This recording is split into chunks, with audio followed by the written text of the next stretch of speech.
श्री बृहस्पतिवार व्रत कथा। भारतवर्ष में एक प्रतापी और दानी राजा राज्य करता था। वह नित्य गरीबों और ब्राह्मणों की सहायता करता था। यह बात उसकी रानी को अच्छी नहीं लगती थी। वह न तो गरीबों को दान देती और न ही भगवान का पूजन करती थी, और राजा को भी दान देने से मना किया करती थी। एक दिन राजा शिकार खेलने वन को गए हुए थे, तो रानी महल में अकेली थी।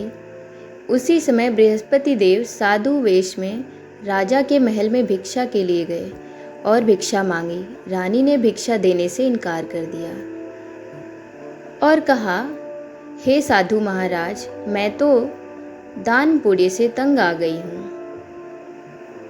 मेरा पति सारा धन दूसरों को लुटाता रहता है। मेरी इच्छा है कि हमारा धन नष्ट हो जाए, फिर न रहेगा बांस, न बजेगी बांसुरी। इतना कुछ भगवान बृहस्पति ने साधु वेश में सुना। फिर साधु ने कहा, देवी, तुम तो बड़ी विचित्र हो। धन संतान तो सभी चाहते हैं, पुत्र और लक्ष्मी तो पापी के घर में भी होना चाहिए। यदि तुम्हारे पास धन अधिक है तो भूखों को भोजन दो, प्यासों के लिए प्याऊ बनवाओ, मुसाफिरों के लिए धर्मशालाएं खुलवाओ। जो धन अपनी कुंवारी कन्याओं का और दूसरों की कुंवारी कन्याओं का विवाह नहीं कर सकते, उनके विवाह करने में खर्च करो। ऐसे और कई काम हैं जिनके करने से तुम्हारा यश लोक परलोक में फैलेगा। परंतु रानी पर साधु के उपदेश का कोई प्रभाव नहीं पड़ा।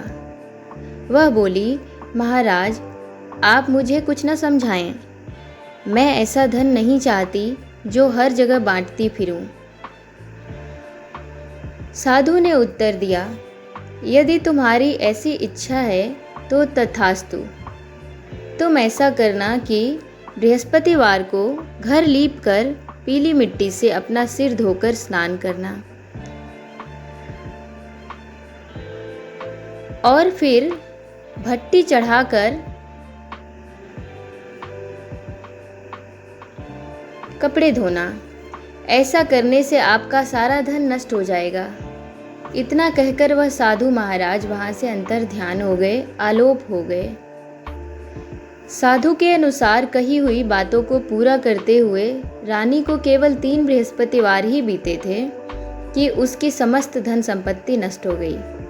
भोजन के लिए राजा का परिवार तरसने लगा। तब एक दिन राजा ने रानी से बोला कि हे रानी, तुम यहीं रहो, मैं दूसरे देश को जाता हूँ, क्योंकि यहाँ पर सभी लोग मुझे जानते हैं, इसलिए मैं कोई छोटा कार्य नहीं कर सकता। ऐसा कहकर राजा परदेश चला गया। वहाँ एक जंगल से लकड़ी काट कर लाता और शहर में बेचता। इस तरह वह अपना जीवन व्यतीत करने लगा। इधर राजा के परदेश जाते ही रानी और दासी दुखी रहने लगे। एक बार जब रानी और दासी को 7 दिन तक बिना भोजन के रहना पड़ा, तो रानी ने अपनी दासी से कहा, हे दासी, पास ही के नगर में मेरी बहन रहती है, वह बड़ी धनवान है। तू उसके पास जा और कुछ लेकर आ, ताकि थोड़ी बहुत गुजर बसर हो जाए। दासी रानी की बहन के पास गई। उस दिन गुरुवार था और रानी की बहन उस समय बृहस्पतिवार व्रत की कथा सुन रही थी। दासी ने रानी की बहन को अपनी रानी का संदेश दिया, लेकिन रानी की बड़ी बहन ने कोई उत्तर नहीं दिया। जब दासी को रानी की बहन से कोई उत्तर नहीं मिला, तो वह बहुत दुखी हुई और उसे क्रोध भी आया। दासी ने वापस आकर रानी को सारी बात बता दी। सुनकर रानी ने अपने भाग्य को कोसा। उधर रानी की बड़ी बहन ने सोचा कि मेरी बहन की दासी आई थी, परंतु मैं उससे नहीं बोली, इससे वह बहुत दुखी हुई होगी। कथा सुनकर और पूजन समाप्त करके वह अपनी बहन के पास गई और कहने लगी, हे बहन, मैं बृहस्पतिवार का व्रत कर रही थी। तुम्हारी दासी मेरे घर आई थी, परंतु जब तक कथा होती है तब तक न तो उठते हैं और न ही बोलते हैं, इसीलिए मैं नहीं बोली। कहो, दासी क्यों गई थी? तब रानी ने कहा, बहन तुमसे क्या छिपाऊं, हमारे घर में खाने तक को अनाज नहीं था। ऐसा कहते कहते रानी की आंखें भर आईं। उसने दासी समेत पिछले 7 दिनों से भूखी रहने तक की बात अपनी बहन को विस्तार पूर्वक सुना दी। रानी की बड़ी बहन बोली, देखो बहन, भगवान बृहस्पति देव सबकी मनोकामना को पूर्ण करते हैं। देखो, शायद तुम्हारे घर में अनाज रखा हो। पहले तो रानी को विश्वास नहीं हुआ, पर बहन के आग्रह करने पर उसने अपनी दासी को अंदर भेजा तो उसे सचमुच अनाज से भरा हुआ एक घड़ा मिला। यह देखकर दासी को भी बड़ी हैरानी हुई। दासी रानी से कहने लगी, हे रानी, जब हमको भोजन नहीं मिलता है तो हम व्रत ही तो करते हैं, इसलिए क्यों न इनसे व्रत और कथा की विधि पूछ ली जाए ताकि हम भी व्रत कर सकें। तब रानी ने अपनी बहन से बृहस्पतिवार व्रत के बारे में पूछा। उसकी बहन ने बताया, बृहस्पतिवार के व्रत में चने की दाल और मुनक्का से विष्णु भगवान का केले की जड़ में पूजन करें और दीपक जलाएं। व्रत कथा सुने और पीला भोजन करें, इससे बृहस्पति देव प्रसन्न होते हैं। व्रत और पूजन विधि बताकर रानी की बहन अपने घर को लौट गई। 7 दिन बाद जब गुरुवार आया तो रानी और दासी ने व्रत रखा। घुड़साल में जाकर चना और गुड़ लेकर आई, फिर उससे केले की जड़ तथा विष्णु भगवान का पूजन किया। अब पीला भोजन कहाँ से आए, इस बात को लेकर दोनों बहुत दुखी थे। चूंकि उन्होंने व्रत रखा था, इसीलिए बृहस्पति देव उनसे प्रसन्न थे। इसलिए वे एक साधारण व्यक्ति का रूप धारण कर 2 थालों में सुंदर पीला भोजन दासी को देकर गए। भोजन पाकर दासी प्रसन्न हुई और फिर रानी के साथ मिलकर भोजन ग्रहण किया। उसके बाद वे सभी गुरुवार को व्रत और पूजन करने लगी। बृहस्पति भगवान की कृपा से उनके पास फिर से धन संपत्ति आ गई, परंतु रानी फिर से पहले की तरह आलस्य करने लगी। तब दासी बोली, देखो रानी, पहले तुम इस प्रकार आलस्य करती थी, तुम्हें धन रखने में कष्ट होता था, इसी कारण सभी धन नष्ट हो गया। और अब जबकि भगवान बृहस्पति की कृपा से धन मिला है तो तुम्हें फिर से आलस्य होता है। रानी को समझाते हुए दासी कहती है कि बड़ी मुसीबतों के बाद हमने यह धन पाया है, इसलिए हमें दान पुण्य करना चाहिए, भूखे मनुष्यों को भोजन कराना चाहिए और धन को शुभ कार्यों में खर्च करना चाहिए, जिससे तुम्हारे कुल का यश बढ़ेगा, स्वर्ग की प्राप्ति होगी और पितृ भी प्रसन्न होंगे। दासी की बात मानकर रानी अपना धन शुभ कार्यों में खर्च करने लगी, जिससे पूरे नगर में उसका यश फैलने लगा। बृहस्पतिवार व्रत कथा के बाद श्रद्धा के साथ आरती की जानी चाहिए। इसके बाद प्रसाद बांटकर ही उसे ग्रहण करना चाहिए। एक दिन राजा दुखी होकर जंगल में पेड़ के नीचे आसन जमाकर बैठ गया। वह अपनी दशा को याद करके व्याकुल होने लगा। बृहस्पतिवार का दिन था। एकाएक उसने देखा कि निर्जन वन में एक साधु प्रकट हुए। वह साधु वेश में स्वयं बृहस्पति देवता थे। लकड़हारे के सामने आकर बोले, हे लकड़हारे, इस सुनसान जंगल में तू चिंतामग्न क्यों बैठा है?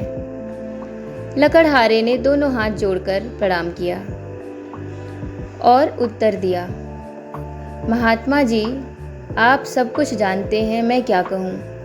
यह कहकर रोने लगा और साधु को अपनी आत्मकथा सुनाई। महात्मा जी ने कहा, तुम्हारी स्त्री ने बृहस्पतिवार के दिन बृहस्पति भगवान का निरादर किया है, जिसके कारण बृहस्पति भगवान रुष्ट होकर तुम्हारी यह दशा कर दिए हैं। अब तुम चिंता को दर करके मेरे कहने पर बृहस्पति भगवान की पूजा करो। लकड़हारे रूपी राजा ने इस बात को सुना। फिर साधु ने कहा कि तुम्हारे सब कष्ट दूर हो जाएंगे और भगवान पहले से भी अधिक धन संपत्ति देंगे। तुम बृहस्पतिवार के दिन बृहस्पति देव की कथा किया करो। 2 पैसे के चने मुनक्का लाकर उसका प्रसाद बनाओ और शुद्ध जल से लोटे में शक्कर मिलाकर अमृत तैयार करो। कथा के पश्चात प्रसाद बांटकर खुद भी ग्रहण करो और दूसरों को भी खिलाओ। ऐसा करने से भगवान तुम्हारी सब मनोकामनाएं पूरी करेंगे। साधु के ऐसे वचन सुनकर लकड़हारा बोला, हे प्रभु, मुझे लकड़ी बेचकर इतना पैसा नहीं मिलता जिससे भोजन के उपरांत कुछ बचा सकूं। मैंने रात्रि में अपनी स्त्री को व्याकुल देखा है। मेरे पास कुछ है नहीं जिससे मैं उसकी खबर भी पता कर सकूं, और मुझे बृहस्पति भगवान की कथा भी नहीं आती। साधु ने कहा, हे लकड़हारे, तुम किसी बात की चिंता मत करो। बृहस्पति के दिन तुम रोजाना की तरह लकड़ियां लेकर शहर को जाओ। तुमको रोज से दुगना धन प्राप्त होगा, जिससे तुम भली भांति भोजन कर लोगे तथा बृहस्पति देव की पूजा का सामान भी आ जाएगा। और बृहस्पति भगवान की कथा मैं तुम्हें बता दे रहा हूँ, मैं सुनाता हूँ। कथा इस प्रकार है।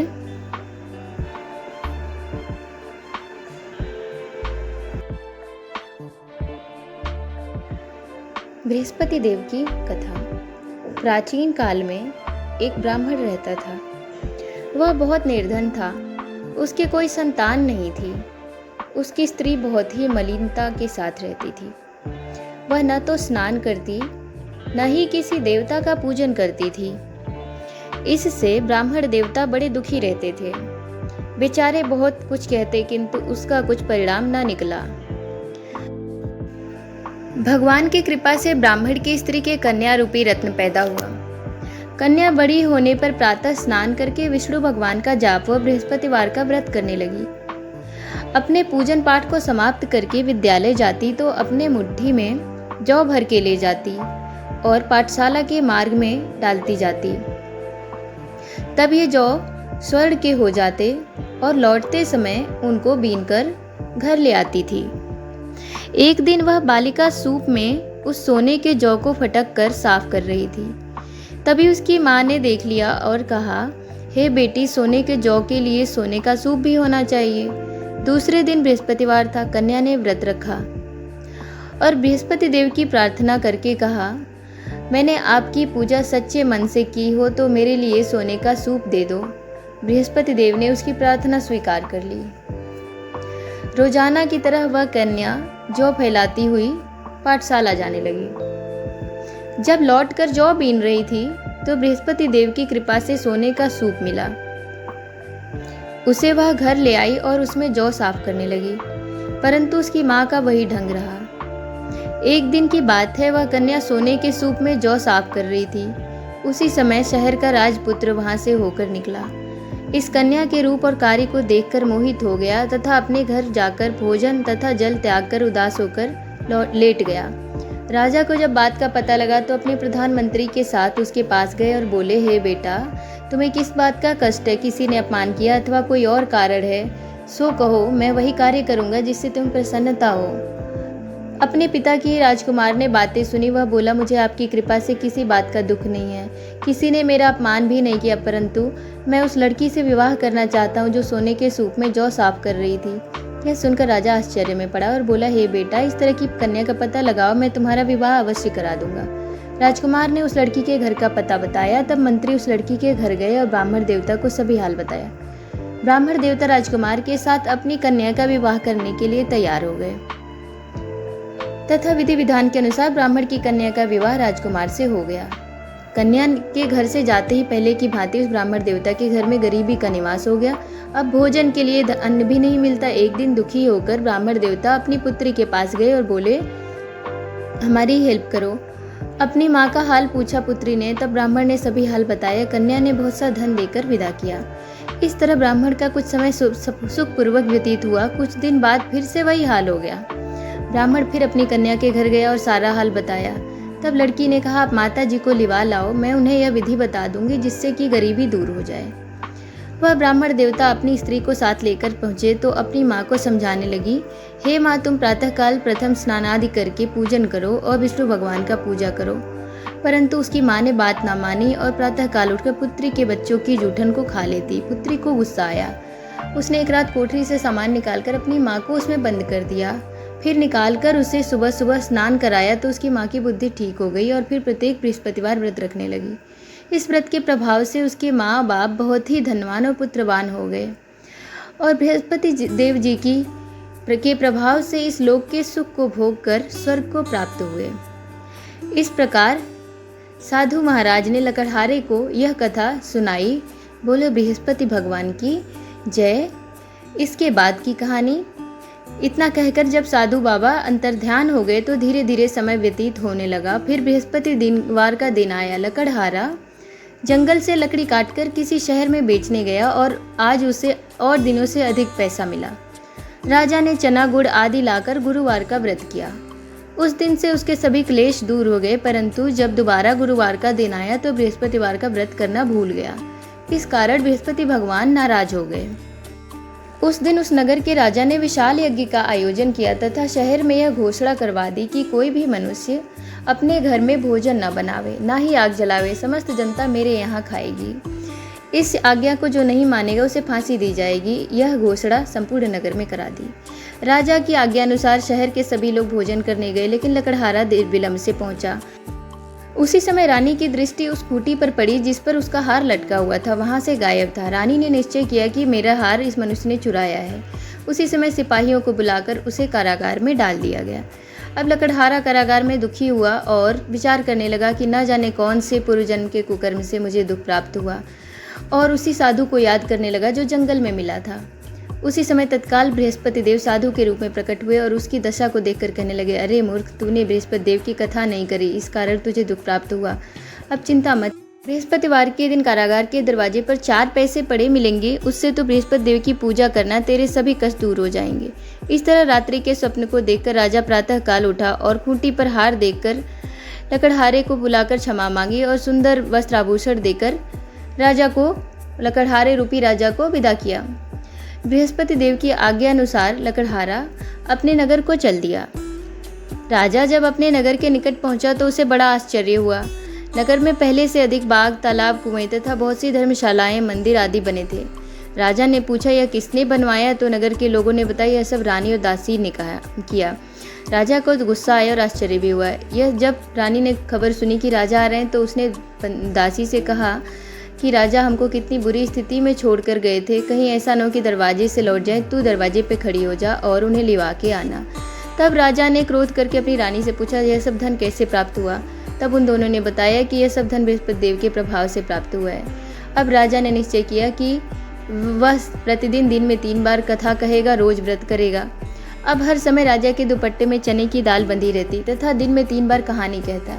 एक रोज राजा ने विचार किया कि चलो अपनी बहन के यहाँ हो आवे। इस तरह निश्चय कर राजा घोड़े पर सवार होकर अपनी बहन के यहाँ चल दिया। उसने मार्ग में देखा एक मुर्दे को लेकर जा रहे हैं। उसने रोककर कहा, भाइयों, मेरी बृहस्पति देव की कथा सुन लो। वे बोले, लो, हमारा आदमी मर गया है और इसको कथा की पड़ी है।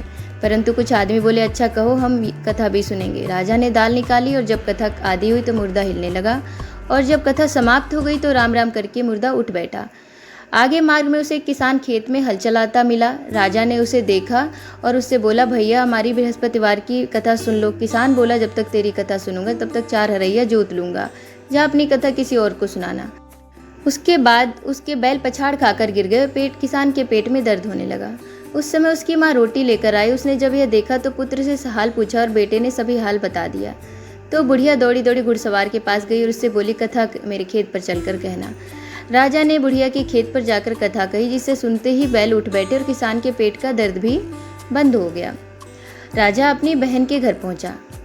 अब बहन ने भाई की खूब आवभगत की, मेहमानी की। दूसरे रोज प्रातःकाल राजा जागा तो वह देखने लगा कि सब भोजन कर रहे हैं। राजा ने अपनी बहन से कहा, ऐसा कोई मनुष्य है क्या जिसने भोजन नहीं किया हो, जो मेरी कथा सुन ले? बहन बोली, भैया, यह देश ऐसा ही है। यहाँ पहले लोग भोजन करते हैं, बाद में अन्य कार्य करते हैं। मैं पड़ोस में देख कर आती हूँ। वह ऐसा कहकर देखने चली गई, परंतु उसे कोई ऐसा व्यक्ति नहीं मिला जिसने भोजन न किया हो। अतः एक कुम्हार के घर गई जिसका लड़का बीमार था। उसे मालूम था कि यहाँ 3 रोज से किसी ने भोजन नहीं किया। रानी ने अपनी भाई की कथा सुनाने के लिए कुम्हार से बोला तो वह तैयार हो गया। राजा ने कथा कही जिसको सुनकर उसका लड़का ठीक हो गया। अब तो राजा की प्रशंसा होने लगी। एक रोज राजा ने अपनी बहन से कहा, हे बहन, हम घर जाएंगे, तुम तैयार हो जाओ। उसने अपनी सास से पूछा तो सास ने बच्चों को ले जाने से मना कर दिया, क्योंकि राजा की कोई औलाद नहीं थी। बहन ने कहा, भैया मैं चलूँगी पर बालक नहीं जाएगा। राजा बोला, जब बालक नहीं चलेगा तब तुम ही चलकर क्या करोगी। दुखी मन से राजा अपने नगर को लौट आया। राजा ने अपनी रानी से कहा, हम निर्वंशी, हमारा मुंह देखने का भी धर्म नहीं है और कुछ भोजन आदि नहीं किया। रानी बोली, हे प्रभु, बृहस्पति देव ने हमें सब कुछ दिया है, वह हमें औलाद भी अवश्य देंगे। उसी रात को बृहस्पति देव ने राजा से स्वप्न में कहा, हे राजा, उठ, तेरी सभी सोच त्याग दे, तेरी रानी गर्भवती है। राजा को यह बात सुनकर खुशी हुई। 9वें महीने में उसके गर्भ से एक सुंदर पुत्र पैदा हुआ। तब राजा बोला, रानी, स्त्री भोजन के बिना रह सकती है पर बिना कहे नहीं। मेरी बहन आए तो तुम उससे कुछ मत कहना। रानी ने हाँ कर दी। जब राजा की बहन ने यह सब शुभ समाचार सुना तो वह खुश हुई और अपने भाई के घर बधाई लेकर आई। तभी रानी ने कहा, गधा चढ़ी आई, घोड़ा चढ़ के नहीं आई।